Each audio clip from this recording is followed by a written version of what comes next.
business. I work in the consumer side of the house, so it's B2C, and I'm focused on looking across all of our channels for which we acquire new customers, and looking for ways that we can optimize, we can build on the competencies and things that work best in each channel and translate them to other channels, acquire most efficiently, also look to attract new customer segments.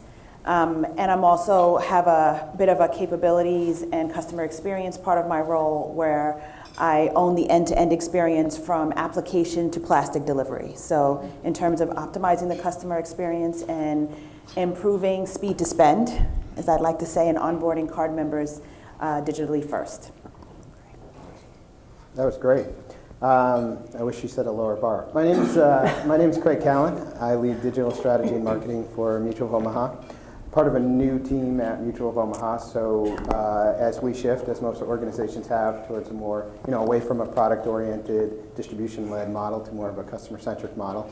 The new CEO hired our CMO about a year ago, and she assembled a team, starting with a head of research to kick off our segmentation work that's still in flight, and then a head of brand who's my colleague, and me for digital. So it'll be my responsibility to make sure that we're leveraging all of the information coming out of the segmentation work and making it actually actionable and knowing what we want to do with it once we have it. Good stuff. Cool. So today, as I mentioned, we're going to be talking about big data, addressable media, and people-based marketing, which is, again, a mouthful, but and potentially sounds a little buzzwordy. So I think we're going to do our best to cut through the BS and get pragmatic about it.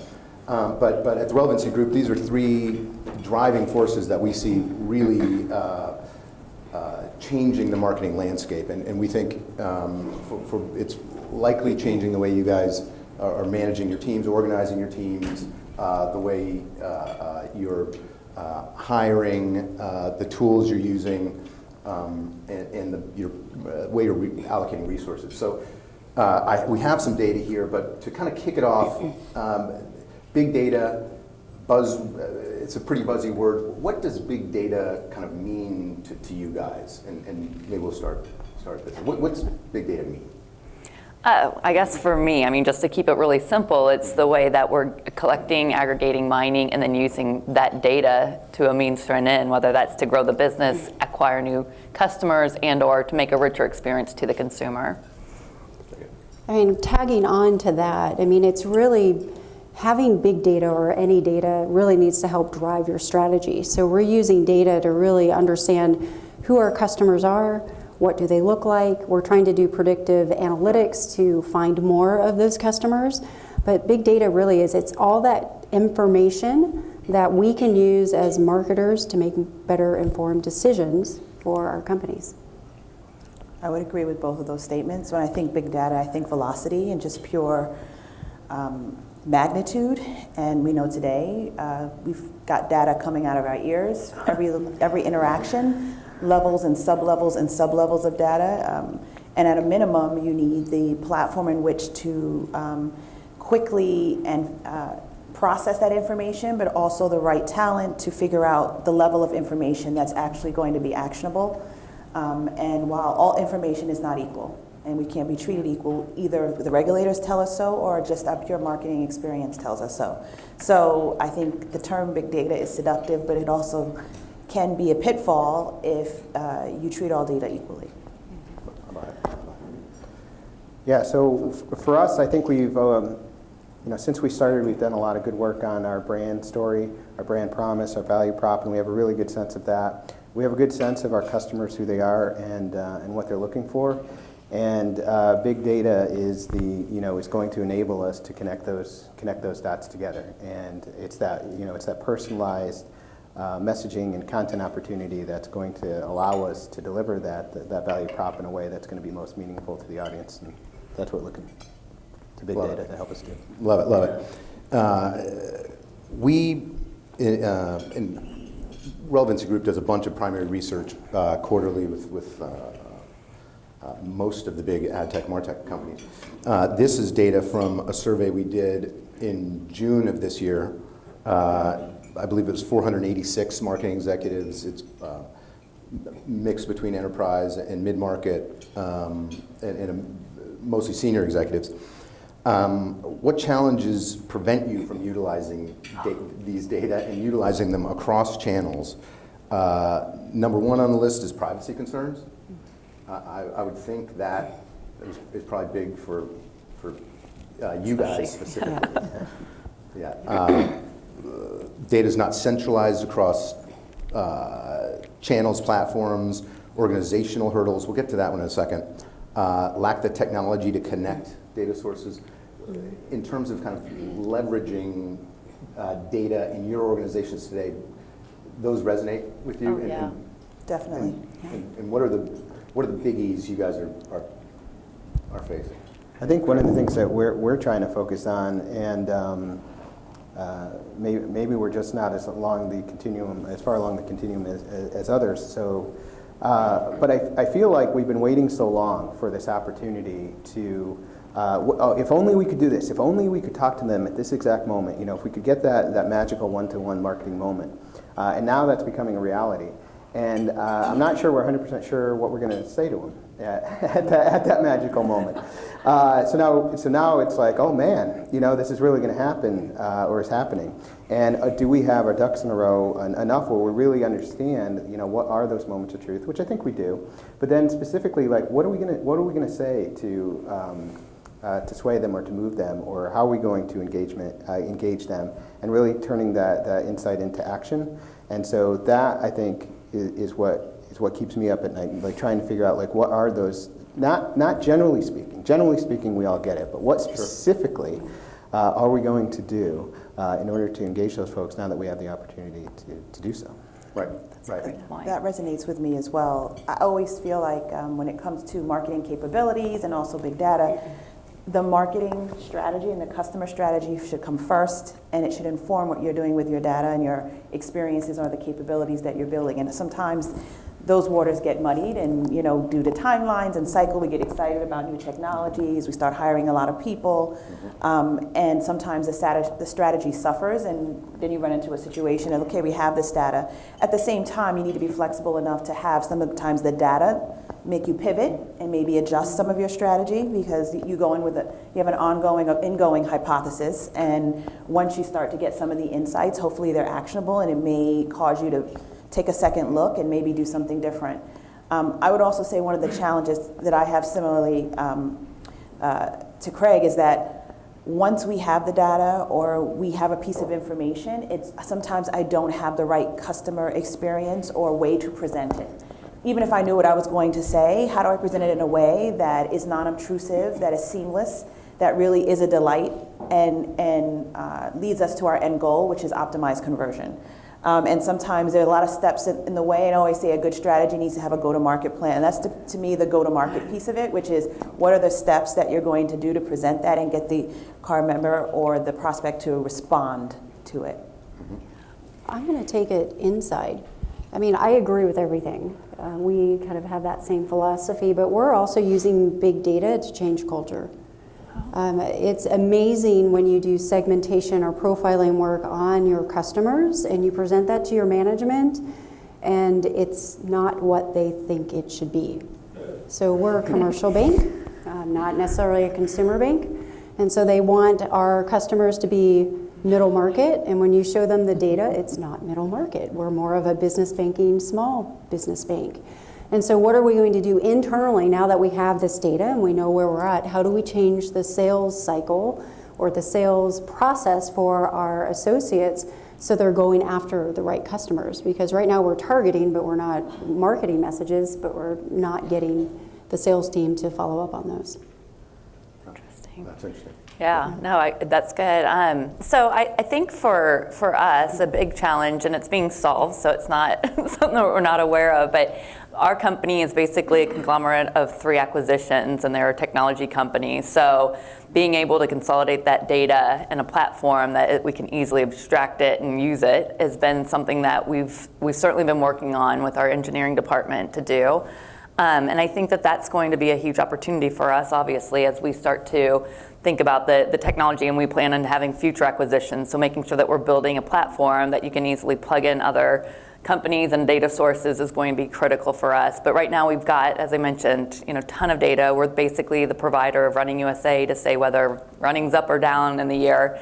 And just pulling simple information out of our database today is just epic. I mean, it requires a developer basically. So you really have a hard time with trying to experiment. And as mentioned, sometimes you get the data and then you're like, oh wait, I don't need this. I actually need something else. And you just start digging in and getting a lot more into it. And if you can't access that easily, it almost feels defeated. So that's certainly our biggest focus and opportunity right now. Yeah.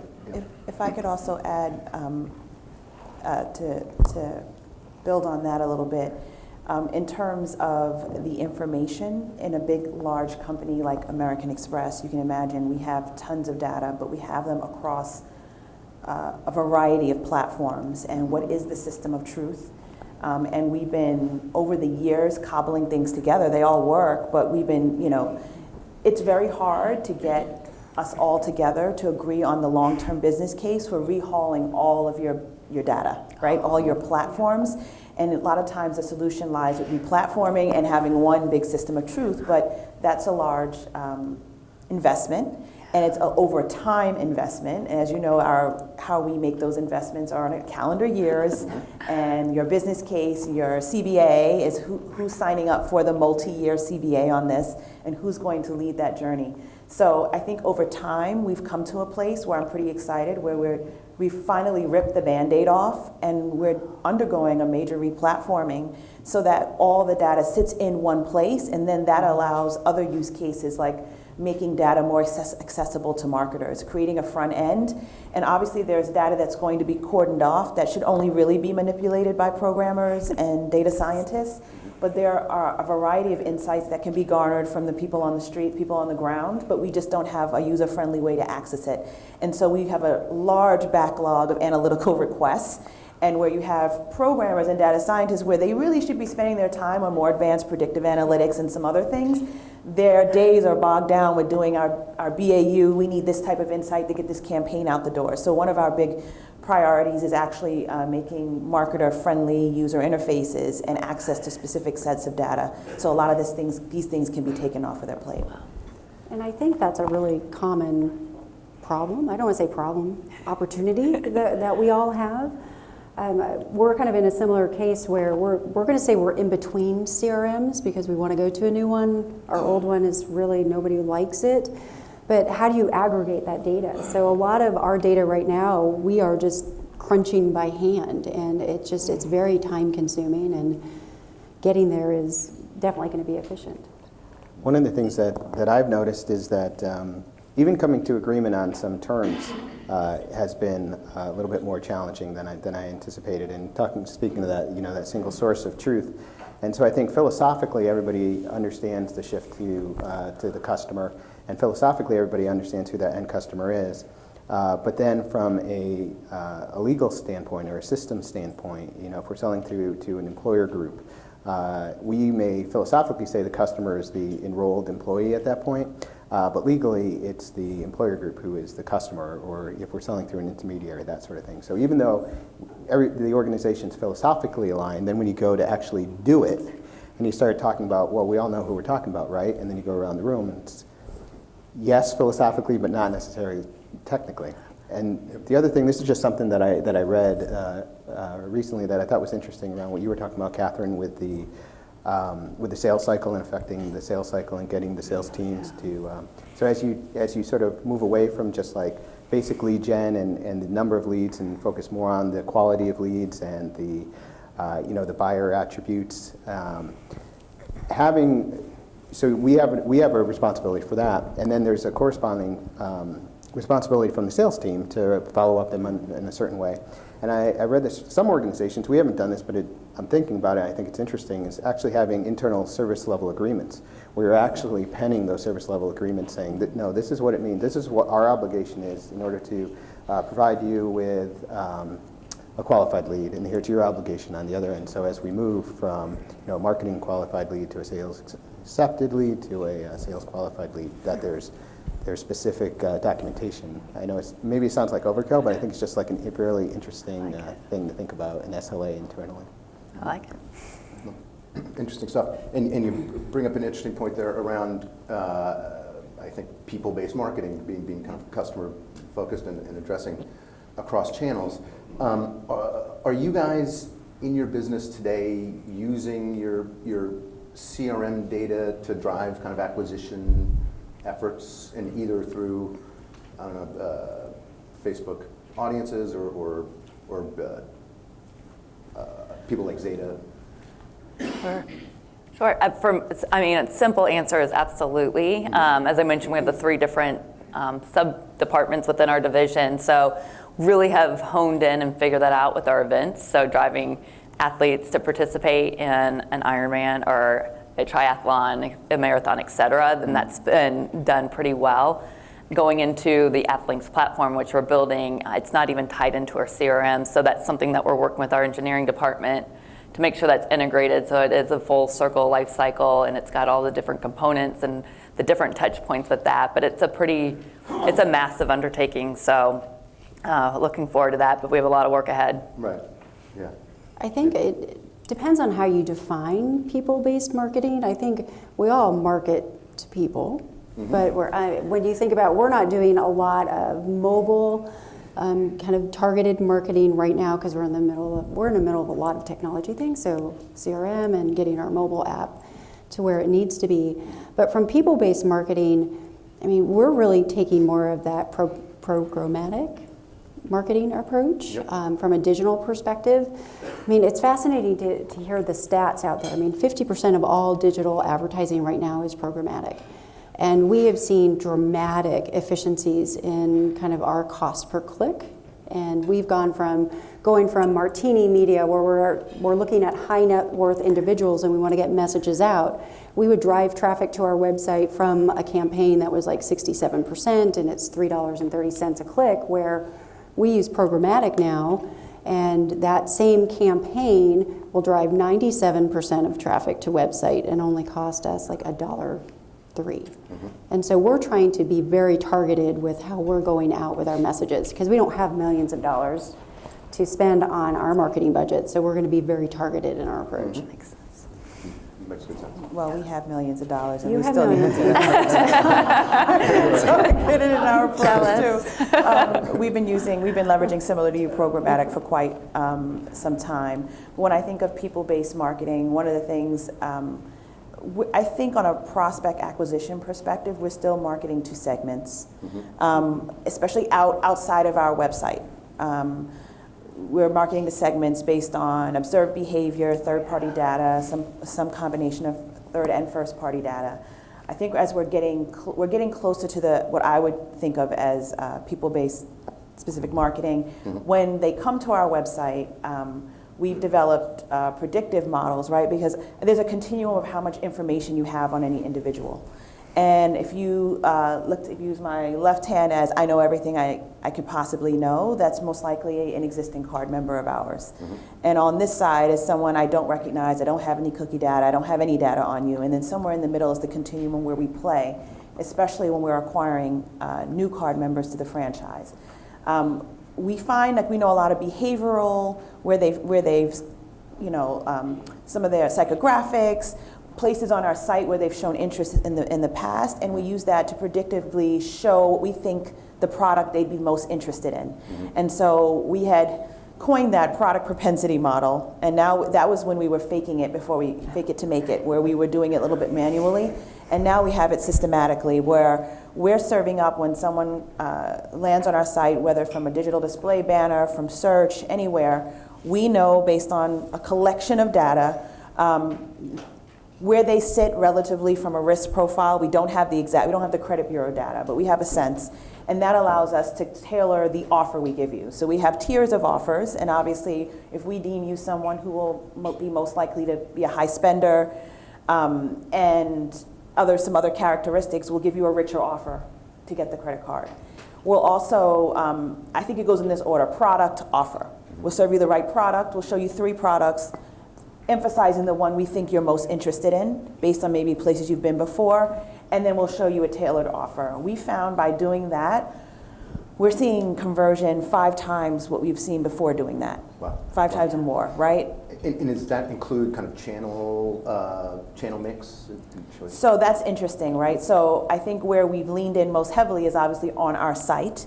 But if I think about, again, on the opposites ends, digital and non-digital, like direct mail and digital, we have advantages being a credit card company in direct mail that we don't have purely digitally, because in direct mail, we have credit bureau data, we have the ability to say you're pre-qualified or pre-screened, giving you a firm offer of credit, and we know that increases your conversion rate tremendously. In the digital space, we don't necessarily have a one-to-one match, but what we're trying to do now is actually merge the best of both worlds. Whereas we've been leveraging our direct mail file for pre-qualification, but it does require that the user come in and opt in to give one, the next level of information so that we can do a soft credit hit on you. In absence of that, we want to do that real time, so that there's no data latency, and people's experiences or situations change.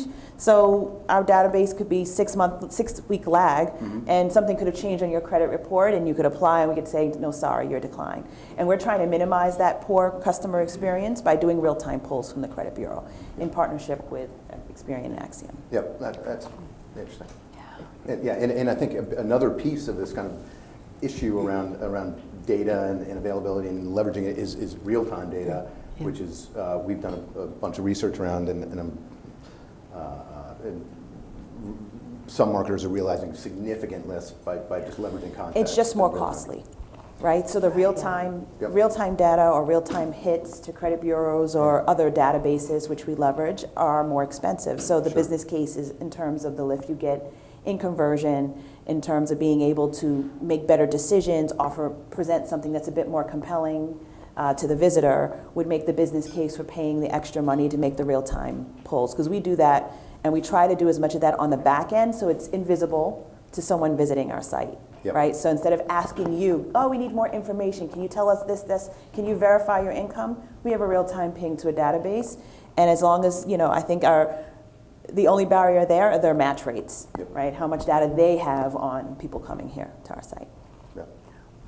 Interesting. And you hit on another topic, just kind of resource allocation and kind of where you guys are putting resources looking forward. And so maybe we can go down the line, kind of how does next year look compared to last year in terms of I don't know, how you guys are allocating resources? So I'll say that in our organization, so now Agile is Agile fever. You got to catch it. I'm sure you've all caught it. It's quick. Yeah, exactly. And then we have these stable teams being set up against strategic initiatives, which is great. I think that there's some challenges there because we have these cross-functional teams. And as the folks look at the customer experience, the CX group comes in, looking at various scenarios against the strategic initiatives, and then they want to pull talent from the digital team, usually from the UX team specifically, and make them part of these stable teams, which so now they're becoming semi-permanent members of these stable teams when we still have to keep the shop running and take care of the things that we want to do on a proactive basis. So I think trying to a couple things, trying to steer them more towards almost like a community of practice, so that you're in our case, the UX team could maybe serve multiple of these strategic stable teams rather than having a representative from UX on each and every one of them, which I know is not exactly in the spirit of stable teams and Agile, but it might be more efficient for us. And then also looking again for agency partners, specifically local agency partners, to try to offset some of that, that production work, if you will. I think is a big part of what we're doing. Also trying to build a very seamless relationship with our IS folks, and I think that's really important. I think the CIO needs the CMO, sort of more than ever before. CIO is on the hook for that balanced scorecard now, and things like cost savings and efficiency and uptime and stuff like that is important, but it's almost table stakes, and they're being held accountable for more business outcomes. And so how can we partner and help them with those business outcomes? And likewise, I think someone mentioned flexibility and scalability earlier. we're trying to build that underlying framework. So those of you who go or have been to mutualofomaha.com will say, wow, they could really use a site design, redesign. But I'd like this to be our last major site redesign, and maybe I'm too optimistic, but moving more towards that, that headless framework and the API we talked about this morning, the API first approach. But we're really going to have to partner with our CIO to really understand what does that mean? And we have a responsibility of having really well-defined business requirements. Okay, you want to build this thing. There's not a lot of case studies out there. It's not like, oh yeah, MassMutual just did exactly that same thing. Just go out and do what they did, because it's still fairly nascent. But it's going to be critical, as we all know, with the Internet of Me and Internet of Things, and how things are getting, not only introduced to the ecosystem faster than ever before, but adopted faster than ever before. So if we don't have that web services model, microservices model, it's just not sustainable. So I think that relationship with the CIO is important as well. By that, Marlene? From a resourcing and a structure perspective, American Express just recently did a major reorganization, creating these centers of excellence, information management, risk obviously with underwriting, but information management, where the data scientists sit, was a major. We've had this group before, but really making a major push to make them more integrated within the business. So they sit with, my data scientist team sits within the business now, which is great, because we had run into issues in terms of prioritization. Data science, they love data, but they're doing their own pet projects. They think, they're coming up with great ideas, but they're necessarily supporting our major pushes. So this way we get alignment up front, and we're building new capabilities and models that support what we've aligned as our strategy up front. I would also say, since I've been in this group with American Express, I've seen a noticeable shift in terms of this idea, since we've seen such great results in terms of using data, predictive models. There's this myth or this notion running rampant that it doesn't matter what you say if you give them the right offer. We get a lot bigger lift in terms of putting the right offer in front of someone versus playing around with the nuances of the language. And while I think the current data bears that out, I have this one word of this. I never have one word, but I have some words of caution, which is I personally believe that we can't lose sight of who we are as marketers, and I don't want to get into a marketing by numbers. Sift here, pick this. They created here. They went here. You put this block here. It feels impersonal, and I feel like that's the place where we're skating across right now, especially the regulation and the scrutiny around everything we say is not helping us. And I don't want to fall into this trap of being extremely impersonal and a little bit tone deaf in terms of what we're saying to potential customers or existing customers. So I would say I've been challenging myself and my teams to actually get out of mediocrity. I feel like if you test within language within a very mediocre zone, you're not going to get much lifts, and you got to really be courageous and challenge yourself to do something that breaks through the clutter, and that's where you'll see the lifts. And I feel like, I'll be the first to admit this, we've been kind of playing in that mediocre zone, and so it's hard to break out because that means getting alignment with legal compliance, and it's a lot harder. So in terms of making the numbers versus fighting these battles, I feel it's a short-term versus a long-term line of sight, quite frankly. Yep. I buy it. So in 2017, how you guys are spending money, allocating resources differently? I think we're creating 2 new positions that we're trying to hire right now based on digital and content. We have one senior level position that's going to be fully about how do we use our content. And so how do we shatter that out? How do we measure? How do we make sure that we're always keeping up to date on what do our customers need, not what do we think they need, because it's common. I mean, you should never market us first and customer second. It's always look at what the customer wants, but sometimes you fall into that trap. So we are hiring a full-time content strategist. I am also hiring a person that is going to work on testing kind of the next phase of digital for kind of UMB Financial, and what do we want to do. We are not the most innovative. We're never going to be first to market, but we do want to make sure that what we're doing is staying up with the current trends. Even as a bank, everything is going digital, and so we want to make sure that we are testing the right programs so we can roll them out at a broader scale.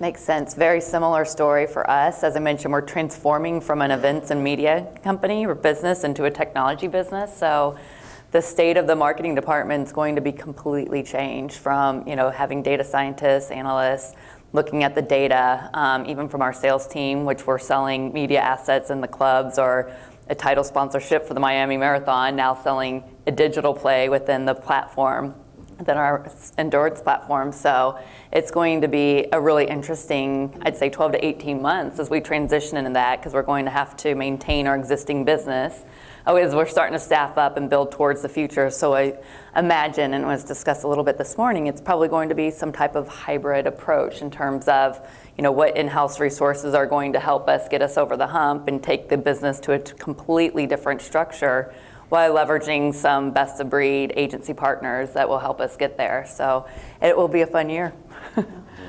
Sounds that way. One thing, if I could mention, on the data scientist side that I think we're trying to, and I saw this in my prior gig in the population health, where they had, from a health informatics standpoint, they have these data scientists come out and they dig through this mountains of data, and they come up with these insight, but they don't have the context, the business context, to understand how to make that then actionable. And some of the business folks don't necessarily have that really deep data scientist acumen in order to. So I think it's similar situation in marketing now, and making sure that, so as we have these data scientists or data ninjas that can come up with these insights, how do we provide them with the context, or how do we get those groups working together where they can really make sense of the insights and make them actionable. And then there was one other thing that I was going to mention, but it escapes me, so I'll leave it there. That's a good point. Good stuff. In terms of content, resource requirements, allocating resources moving forward, so I heard analytics, big area, just dealing with these reams of incremental data. Content was another area I think we just hit on. I mean, when we're doing real people-based marketing and addressing consumers across channels, so you got to be targeted, you got to know what to say to them, you got to create that content, and then you have all the channels. Right. It's a lot of work. Yeah. One of the things I read recently about this notion of being on the content treadmill and getting off the content treadmill, and that's going to be the real focus in 2017, which I sort of subscribe to, I buy it, where it's not about the quantity of content that you get out there, but it's more about the quality of content that you get out there. And this one particular analogy was against treadmill versus barbell. And so if you can sort of identify those one or two big ideas that really resonate with the audience, and then go really deep in that idea across all of your different publishing platforms, that's really the way to go, versus, I hit it big with this great big idea, now I got to hurry up and think about what the next big idea is. If you get maybe one big idea a quarter, you're doing like really well. And then how deep can you go on that, and make sure that you're maximizing across all of the different publishing opportunities you have, or engagement opportunities. Tagging on to that, I mean, one of the trends that we're seeing is not just retargeting, but the retargeting of the content that you have on your site, because it is a challenge to constantly create content that's relevant for your customer base. So we just implemented a new IBM web platform. I know IBM's here. IBM web platform that's going to allow us to do some greater things with kind of that inbound, outbound, and really kind of retargeting that content. But you're absolutely right. It's not about the amount of content. It's if it's relevant, and how can you get that in front of the right customers and prospects. And being in a highly regulated industry, I don't know what your internal processes are, but when I was growing up as a marketer, it was a lot easier to put something out. Yeah. But rest assured, it's a lot more accurate today. But the process is a bit onerous in terms of checks and balances. It takes a minimum of 3 to 4 weeks to get an email out of the door. So when you're talking about the sheer volume of communications that we're putting out, obviously we know that the more hyper-targeted, the more relevant, the context we put it in, the more we version these things, the better conversion we'll get, but we have to do kind of like a cost-benefit analysis in terms of what can we feasibly do. Actually, one of the big pushes we're doing right now is not very sexy at all, but it's all about revamping the way we get marketing out the door, because I truly believe minus all the new innovations, all the sexy things you could be doing to grow your business, if I can increase the output of my team 1.5, just a little bit, that's the rising tide that will float all boats. So in terms of really like having to buckle down and tell my management that, listen, yes, there's some new things, some things on the horizon that I think are going to be great for us, but actually I'm siphoning off this portion of people to really focus on the process. It was like, but then when I showed the numbers, it was like, yeah, right, because it's a rat race, it's a hamster wheel in terms of the amount of content, the demand, the insatiable demand for content, and new programs won't stop.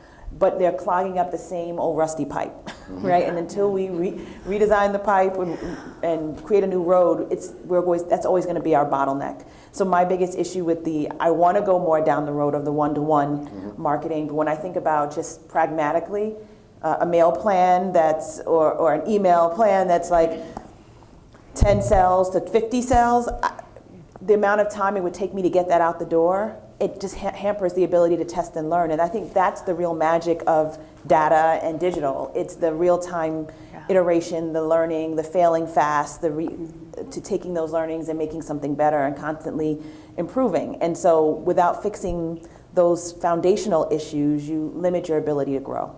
Sure. No, sure. Makes good sense to me. As you're kind of executing on those initiatives, are you guys leaning, and you talk about kind of leaning on your team harder, are you leaning on partners harder too? From my perspective, definitely. I'm leaning on partners, number one, to give me even better creative, better insights, help me think beyond. I said this to someone in the room earlier, like, I feel like we get subject to groupthink, right? In a large corporation, we're constantly patting ourselves on the back. That was great. That was great. Your plan is an iteration on something you've already aligned to, what you've done in the infancy stages, and now you're taking it to the next level. But where's the external benchmarking? Where's the relative to what could be going on and what you could be doing? Is that plan really transformational? Sometimes we lack the context and lack the perspective to really truly make a fair assessment of that. So I'm leaning more heavily on my partners to bring me inside now, bring me more from the outside into me. Bring me case studies, bring me ideas, even if they seem far-fetched. And I really am all about the pilots, the testing. It doesn't have to be perfect. If you have an idea that could be big, how can we boil it down to something that I can sell in and execute really quickly and test the biggest hypothesis in that? And once I validate that the biggest hypothesis in this program is valid, then we can go forward. I can feel confident in building the business case. I can get the support that I need. So that's where I lean more heavily on my partners, and also quality. Like, just because everything takes so long to do, when you give me stuff, it needs to be right. Yep. No, I buy that. Catherine, you leaning heavier on partners too for strategy, technology? I think we lean on our partners to help advance us with the technology. I think our big push, or at least with my team, is that we have to measure what we do. I mean, it's easy just to execute programs, and we're in the same boat where we'd rather do a lot of testing early on to figure out, do A/B testing on website or campaigns or offers, and then kind of roll that out. But if we don't measure it, then I'm like the revenue Nazi, kind of just overlooking to say, if we can't measure it, then why are we doing it? No. And when I say measure that, it doesn't have to be a financial measurement. It can be just a return on an objective that we have. Again, we just need to have all of that insights, and that's what's going to help kind of drive what direction do we take big data in, and what other data do we need to collect or go out to partners to kind of append to. That makes good sense.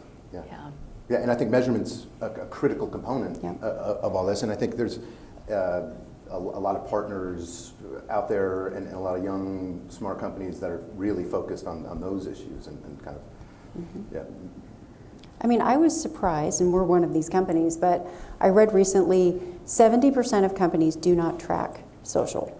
Besides, we got tweets and we got likes and other things, but people aren't truly tracking their social efforts. I mean, beyond just the basics. And that's going to be, I think, a growing trend as you go into 2017. People are going to start to gather that data and integrate it into their systems, because it's a whole nother data point that a lot aren't capturing. Yeah, ton of data, for sure. In terms of, so 2017, CMO 2017, the landscape is certainly developing and evolving. More data, channel proliferation, big data, more addressable opportunities. What do you guys see as the big opportunity in 2017, maybe even beyond? And you want to start? That we haven't already discussed. No, okay. I was just thinking, and maybe this, because I agree. I think it's the investing in the right resources, the right tools, the right systems that will help us manage and use the data effectively. Yep. I also think that there's a huge opportunity communicating within the organization and helping the organization understand what the data is telling us, because there's a lot of ways that you can interpret the data. So being able to succinctly say, here's what that means. Here's all the records that you can refer to, but net, this is what we're going to do. This is what's driving our purchase decision. This is why we're going this way and the ROI that we're getting from it. And I think that's another huge opportunity for businesses. It's being able to distill that data and communicate internally why it's important, because you're going to have to keep making the case. It seems like additional spend sometimes into the tools and the resources to pull the data. So why are we doing this? And showing that ROI directly back to the data is going to be huge. No, right. Yeah, that makes very good sense. I mean, tagging on to that, there's just so much data out there, and the data by itself doesn't tell you anything. So our challenge is really, let's not boil the ocean, but let's really pick what is going to be the best case study or to help you expand that. I think as a marketing professional, I want to tie it back to strategy as well. I think we have an enormous opportunity to start shifting our strategy to that omnichannel.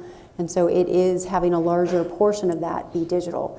A lot of executives, especially if you're in B2B and in banking, B2B, they're just like, why do we need a digital strategy? Because it's all relationships and COIs, and it's all built on that one-to-one relationships. But what they fail to realize is, well, you may be talking to the CFO, but his or her key decision makers are probably all over the site looking for thought leadership and credibility and all of those type of things. And through some of our tests, we actually have shown our management that no executive level personnel are on websites. They are searching. Now, it's not going to be during normal business hours. It's like 1 or 2 or 3 in the morning, but they are on. And so I think digital strategy is going to be very significant as we move forward. That. In terms of focus for 2017, or I think I'm kind of like manipulating your question a little bit. You may. Is similar to the omnichannel. That is definitely going to persist, and I think we're down that journey in terms of the big data platforms and getting all the data in one place, but also getting people thinking differently. We alluded to earlier the organizational setup, right? And I hear the term omnichannel, but we still set up by channel. So Just to be clear. Yeah. My role actually is to look across all the channel, and I think it's a wonky fix for that. Like, everyone is still focused on a channel right now in the way we're set up. I also think in terms of carrying on what we know from a prospect all the way through the customer life cycle. And I think while we talk a lot about digital, where we've had the most growth in terms of connecting with customers and acquiring new customers is actually in our dialogic channel, in our phone. Mm-hmm. We're known for our customer care professionals, and a lot of our push has been on equipping them with the same level of data that we have digitally in other channels, so they can give that next level superior service. And I think some of these things have been neglected because we've been so focused on site, but the pendulum always swings from one side to the other, and you hear the sentiment that I don't want to talk to a computer. Sometimes I do want to chat, but sometimes I think my situation is nuanced. I just want to hear a friendly ear, and I want to talk to a live person. But when I do talk to them, I expect them to know who I am, what I've done in the past, when I call, what happened. I don't want to keep repeating myself. Yep. So the bar has now gone up for all interactions based on the things we're doing digitally, and I think the opportunity is to make sure we rise to the occasion across channels. Yeah. That makes sense, and that kind of gets to the next question I have for you guys. Craig, I'm going to let you kick it off, and I'll let you chime in. Oh, sure. I was just going to say, for me, it's all about the flexible, scalable framework that we really need to establish. And I think that there's a lot of conversations around fintech and disruptors, and I think there's plenty of opportunity just for Mutual anyway with the brand that we have just to reach parity, and then looking for those ways to outsmart our traditional competitors, and then how do you stave off those disruptors. And I think having a focus, and we do have a focus on emerging tech and innovation, I think is one of the positions you said that you were creating, around taking a look at, we all know if we look at our businesses, and where the weak spots are in those moments of truth where we really fall down and say, gosh, if someone comes in and cracks this nut, there could be some trouble here. So, making sure you understand where all those points are, and then how fast could somebody come in and disrupt and then scale, and then prioritize based on those. And once you have those, if you don't have that flexible, scalable framework to then address it or bring in those systems that are going to help you address it, it sort of all falls apart from there. So I guess but you can't really react. So that's really what it is for us in 2017. No, makes sense. And Marlita, you alluded to kind of consumer expectation, and now that we have all these data, consumers actually are expecting us to use it. You guys seeing that in your business? Absolutely, and it has to be relevant, and it needs to seem very authentic. So it's definitely a science to it. Yeah, sure. Challenge for sure. Mm-hmm. I think it's implicit too. Some of it's implicit. So I don't know if you're how many are familiar with CrossFit, and I don't do CrossFit, which is probably obvious, but but I have seen the founders speak, and it was interesting you brought up this notion of virtuosity, and virtuosity is doing the common uncommonly well. And I think that finding those opportunities where you're not necessarily, it's not everything is the great big idea. It's that how do we do what the industry does, but do it in a way that's just doing it uncommonly well. And then if if your customer walks away from the experience, it may not be explicit that I had this delightful moment, but implicitly they know whether or not did their angst go up, did it go down, and having a focus on that as well.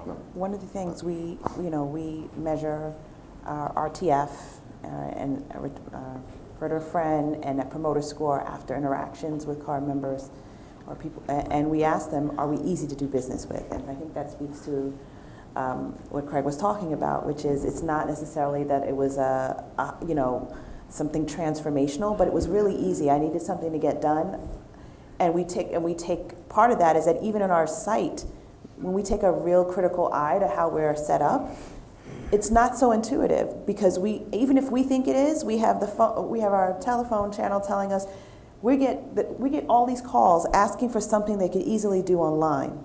That means it's not easy to do online, right? You know what I mean? And so no matter how whoever designed it, there's no sacred cows. It's like it's not good enough. It's not good enough, and the data is telling us so, because we're not seeing the behavior we're expecting. So we have to be able to, number one, be humble about it. I think we get sometimes a little stuck on, we spend all this time designing this thing. I know it's right, but I'm like, no, it's wrong. It's not right. It could be a lot better. So I think you have to be flexible, and you have to be willing to listen to what the customers are saying. And a lot of times, if you just really look at the information, it's right there. It's telling you, well, it's broken. Something's broken there. You need to fix it. Mm-hmm. Sure. Makes sense. Point. We're coming up on the end. Do we have questions in the audience? A question for the financial services providers, maybe Marlita in particular. Consumers play a lot of different roles in their lives. Most specifically, we're seeing this huge emergence of people who are consumers and either small business owners or freelancers, sort of living in the gig economy. Does your data, or are you doing anything now that is speaking to those consumers, both as consumers who might be buying individual consumer financial products, but also recognizing some patterns that allow you to say, this is somebody who's maybe a business owner, and I should be speaking to them also in a B2B context as well as B2C? So I think yes, and I think there's definitely a lot of room for improvement here, but you're hitting on a couple of examples of things we've discussed. Number one, how we're set up. So obviously we have a consumer business and we have a small business, and they're separate businesses with separate goals, separate teams, and a lot of times it's like, where does consumer end and small business start, and what product is, and it used to be a bit of a turf war in terms of, well, the small business team would say, well, on paper, they're a small business, they need to come over here. And we'd say, well, but they didn't, they came to us, right? And we had to stop and say, well, number one, what's the best product for them? Make sure we offer them that choice, and then whatever they choose, let's service them on the product they choose. So we do a couple of different things. We have predictive models that will tell us that they have a small business marker. So they're a consumer, but they're behaving like a small business. They're using their card as a small business would. And so now we're actually, from a strategy perspective, how do we talk to them differently? What's our strategy in terms of supplemental cards for them? Because a lot of times there's limitations on how we would treat a normal consumer, but if we know you want your consumer card and you don't want our open small business card, can we bridge the gap? I think we have a little ways to go, but we're starting to look at the data that way in terms of also our underwriting criteria and things that, to the extent that we can, so that we're able to service people the way on the product they want, instead of pushing them down a path when they've obviously made a choice and they made it loud and clear. We also prompt them during the application process. If we think they're a small business, would you like to apply for the small business card? If they say no, that's totally fine as well. But there's a lot of fertile ground there that we could be exploring. I think from just a UMB perspective, we put small business and consumer in the same pot. And so really we have seen we separate small business and business banking by the revenue that the company has, but we see a lot of the small business. Our consumer products are going to be much more profitable for them and us, so we'll get better margins. And so we do take that into consideration. So then as small businesses come into our branch locations, we can have the appropriate conversations. We actually flag them in our teller system, and so we'll know which ones are potential for the small business or our small business owners.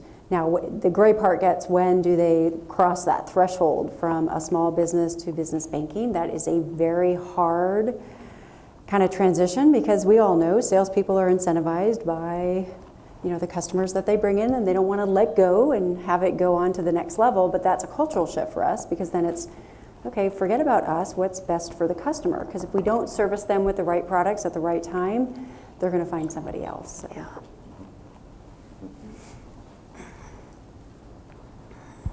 This might be a question for Marletta, but in terms of online personalization, what high-level best practices do you have using either personalization engines or your own first-party data?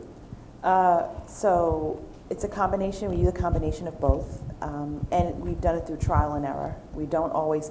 I kind of have an anecdote of when we've gotten it right and when we've gotten it wrong, and we've gotten it wrong, I think, more so with our own existing card members, where we have more data. And I think we were a victim of figuring out we know it's what we want, and we've convinced ourselves that's what they want too. And the example is, like, we did so most people know with American Express, we strive for parity on acceptance, but there are some still locations that don't accept the card. So what we were trying to do was educate our card members on where they could, and give them recommendations on merchants that accept a card in their area. And obviously this is a big imperative internally for us, right? And I think we jumped the gun, and we started sending emails to card members with merchants we recommend for you. It didn't come off very well, because number one, they didn't expect that to come from us. Like, why are you recommending merchants? Are you like the extension of the merchant sales team? What are you doing? What's in it for me? And then the quality of the recommendation wasn't where it needed to be. We were in the early stages, and so the algorithm wasn't that advanced. It was more based on geo. And so they're looking at this email, they're looking at these recommendations. It kind of just missed the mark. We had to go back to the drawing board, adjust the tone, refine the algorithm, and and try it a couple different iterations. So that's an example where we didn't quite get it right. On the personalization side on the site, we kind of build a buffer. So I mentioned that we have an opinion on what product we think you'd be most interested in, but we don't only serve you that, right? We serve you a variety. We serve you up to 3, and you can always have the option to look at more, but we highlight and feature the one that we think. So that way we created a buffer, whereas we don't know everything, we're taking a bet. It is machine learning, right? So it learns through every interaction to refine. And I would say there's nothing wrong with faking it till you make it a little bit, using the data, doing it in a bit of a crude way, so you get your learnings and so you get your model to a place. We've done things in terms of offers through personalization where we thought it was giving us a great proxy for people we would give a richer offer to through direct mail because we know all your credit bureau data. And we thought the algorithm we had worked out such that it was a pretty good proxy. We can recognize you on site, and we were serving all these rich offers, and we realized when we did the backtracking, not quite. We're giving a lot more people richer offers than we really could afford to be doing. And so we had to scale that back. But again, you do it in such a way that it's not devastating to your bottom line, and you're able to quickly recover and adjust. Yeah. Test and learn. 28 seconds. We have one more question? We have one more question? Nope. Can I add one? I'm sorry, one more Please, comment. please. In terms of personalization, I'd also say it depends on category, right? So the expectation on I'm giving you like 3 or 4 credit cards to choose from. The bar there on what we should know about you or how to get it wrong may not be as severe for someone recommending a particular style of clothing or something a little bit more personal, intrinsic to a person. So I'd say take my example with a grain of salt, and the bar may be higher for certain categories where you really need to get it right. Okay.